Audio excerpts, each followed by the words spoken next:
Picture this. The year is 1998. A packed arena, 17,000 women on their feet, tears streaming, people literally running to the altar. And at the center of it all, a woman nobody had ever heard of. A woman with a past so raw, so painful, so real, that the church didn't know whether to embrace her or run from her. Her name was Juanita Bynum, and the man who put her on that stage, Bishop T.D. the most powerful preacher in Black America. He made her. Then, for nearly 2 decades, she was gone, dropped, erased, off the platform. What happened between these two giants? Was it money? Was it pride? Was it betrayal? Or was it something much deeper, something the church didn't want to talk about out loud? Today, we're going all the way in. No stone unturned. Because this story is not just about 2 preachers. It's about power, fame, rebellion, scandal, and one of the most dramatic public restorations in modern church history. Let's go. Before we talk about the fallout, we have to understand the foundation. Juanita Bynum was born January 16, 1959 in Chicago, Illinois. She grew up in a deeply religious Church of God in Christ home. Her father was an elder. Church wasn't just something they did on Sundays, it was everything. She was gifted early, charismatic, dramatic. Graduated second in her class at Saints Academy in Mississippi and started preaching while still in high school. But life hit hard. At 21, she married against everyone's advice. Pure attraction. The marriage collapsed in 1985, and with it, Juanita Bynum nearly collapsed too. She spiraled into anorexia, financial ruin, welfare, food stamps, and at one point a mental hospital after attempting to take her own life. Let that sink in. The woman who would later stand before tens of thousands preaching deliverance first had to survive her own. She rebuilt slowly, quietly, returned to ministry, preached in small storefront churches. Nobody knew her name outside a small circle. Then came 1996. Bishop T.D. already building what would become a ministry empire, felt moved to invite this relatively unknown woman to his singles conference in Dallas. He knew nothing about her story. He said it himself. He invited her out of what he called obedience to God's leading. She attended as a regular participant, but something clicked. Within 2 years, her role completely flipped. She wasn't in the audience anymore. She was on the stage. Woman, Thou Art Loosed Conference. 17,000 people in that room. Juanita Bynum walked up to that microphone and said things that nobody said in a church setting. Not like that. Not with that level of honesty. She talked about her sexual past. She talked about soul ties, how every man who'd ever been in her bed had left something behind. A weight, a spiritual residue. She called it the sheets, the entanglements of sex outside of God's will. She asked the crowd, many of them single, hurting, invisible women, "Why am I not married? Why do I keep falling? Why do I keep ending up in the same place?" And then she said what made the room erupt. She said she couldn't take marriage advice from someone who had a warm body next to them every night telling single people to just hold on. The arena went wild. Women were on their feet, crying, running. It wasn't a sermon, it was a release. The tape of that message spread across the country. VHS copies passed hand to hand, church to church. By 1999, she re-preached the same message at a 52,000-person conference in Atlanta. 52,000 people. She became a regular on Trinity Broadcasting Network. She wrote books, over 12 of them, including a New York Times bestseller. She launched Morning Glory Ministries. Her women's conferences drew 48,000 annually. One event in Nairobi, Kenya, pulled over 750,000 people to Uhuru Park. She was a phenomenon. And T.D. he was the one who opened the door. For a moment, they were the perfect spiritual partnership. Father, daughter, mentor, protege. But something started to shift. Here's where it gets complicated. By around 2002, Juanita Bynum was no longer a featured speaker at Woman Thou Art Loosed. Just like that, gone from the lineup. Now, no official public statement was made at the time about exactly why. But over the years, multiple theories have emerged, and Bynum herself has spoken on it. Theory 1. The money. After No More Sheets went viral, Bynum reportedly felt she didn't receive her fair financial share from the message that essentially launched her into the stratosphere. That message, sold on VHS, later on CD and DVD, generated enormous revenue. If she felt shortchanged, that's a wound that festers. Theory 2. Rebellion. Bynum herself has admitted this.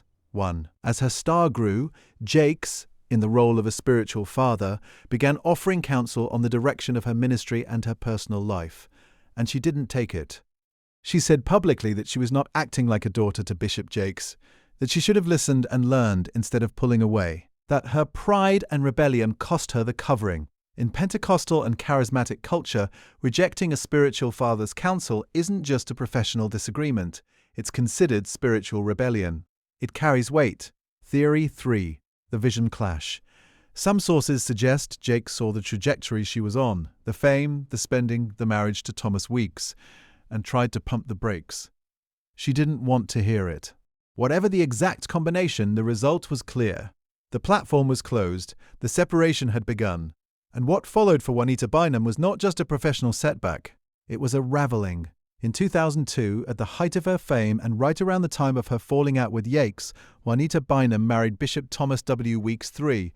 The wedding was televised on TBN, 80-member wedding party, a 10-piece orchestra. An event so grand, an estimated 80 million people watched.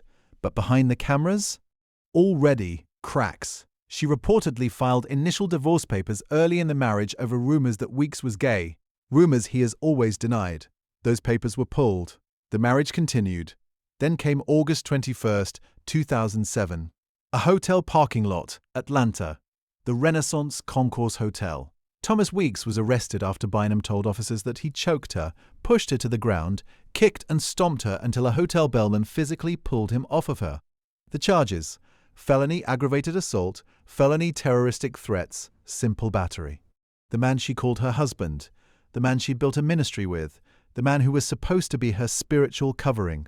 The entire country was watching. Weeks ultimately pleaded guilty to aggravated assault and received 3 years probation. Their divorce was finalized in 2008. But the pain didn't stop there. In 2012, Bynum went on the Frank and Wanda in the Morning radio program and dropped a confession that rocked the church. She said, and I'm paraphrasing, "I've been there and I've done it all. I did the drugs. I've been with men, I've been with women, all of it."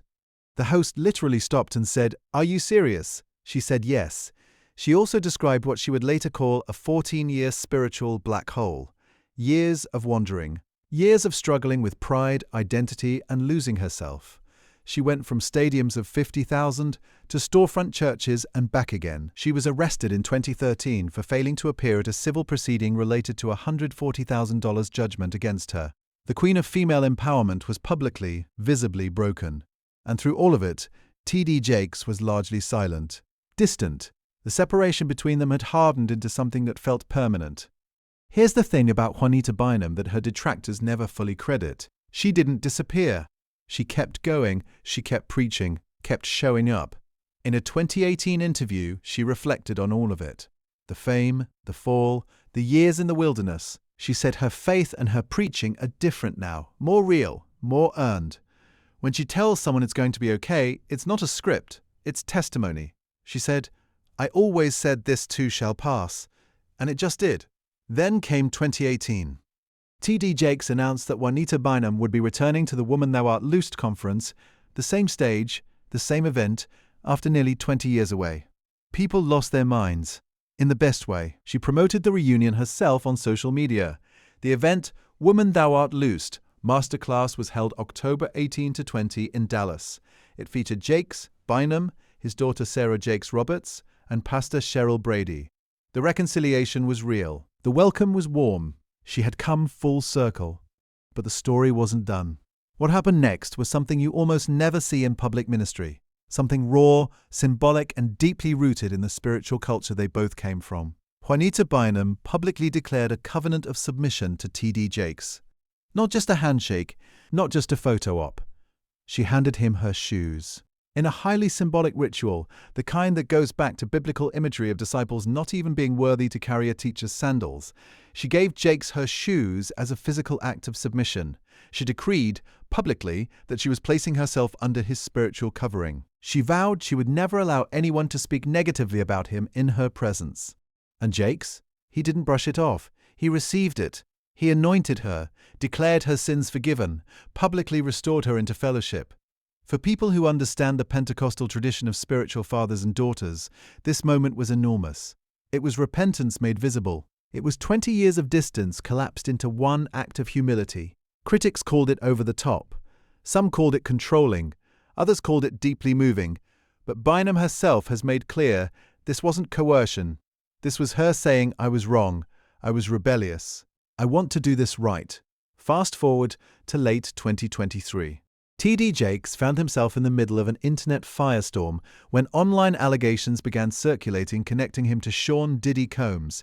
Allegations that were explosive, unverified, and spreading rapidly. Jakes addressed it directly from the pulpit on Christmas Eve, calling the allegations lies, and saying the only thing he was focused on was protecting his congregation. Where was Juanita Bynum, standing in his corner? During her New Year's Eve service in Norcross, Georgia, she told her congregation to mind your business about rumors regarding things they hadn't personally witnessed. She used the biblical principle, let he who is without sin cast the first stone. And she went further. She said, if I get a phone call, I'm running. I'm running straight to Texas. That's loyalty. That's a covenant. The woman who had once been distant, cut off, spiritually estranged, was now the one publicly standing with him when the wolves were at his door. So let's bring this home. Did T.D. Jakes hate Juanita Bynum? Probably not. But was there real tension, real distance, real silence for nearly 2 decades? Absolutely. The truth of this story is more complicated than hate, and more interesting than hate. It's about what happens when God-given gifts collide with human pride, when a mentor and a protege go separate ways because neither knows yet what they're going to need to learn. When a woman falls, hard, publicly, repeatedly, and chooses to get back up every single time, Juanita Bynum's story is not a cautionary tale. It's a testimony. And T.D. Jakes, whether you see him as the gatekeeper who closed the door or the father who left the light on, he ultimately opened his arms when she came home. That's the story. That's all of it. If you stayed till the end, thank you. Drop a comment below. Was the 2021 covenant a beautiful restoration, or did it go too far? I want to hear your thoughts.